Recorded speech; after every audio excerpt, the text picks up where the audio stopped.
Yeah, it's really not a process that a lot of people have an insight to, because it's kind of, I want to say hidden, but unless you're a hiring manager, you kind of never see those things, right? But yeah, but that's how it works. There's kind of like this wall, between me and the candidates, and via HR. But that's just the way it has to be because of policies. Okay. Okay. So Rahul also has, in the project highlights section, is it not required to mention in what capacity, job role, company during the period you undertook this project? No, Rahul. Remember, the whole point of a resume is to just get a yes/no decision, right? I'm not going to look at a resume and send you a job offer.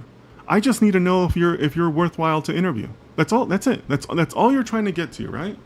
You're not trying to get a job offer. You're not trying to, you know, tell somebody you won the Nobel Prize with all this great research. You just want to say, here's what I can do. Here's how I used it. Would you like to interview me?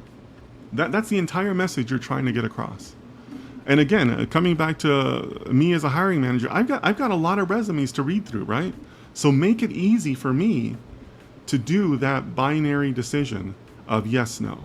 And I can make that decision based on what I'm showing you here. Here's my skills. Here's how I've used them. Okay? All right. So on Aneruth Mani, I'm going to go ahead and skip to your question here because you're asking a good question. Any advice on how to get through the ATS, fill the resume, all the keywords in the job description? No, that's not what we advocate here. Remember, guys, in all of my content and everything I share with you guys, we are not trying to, hack the interview,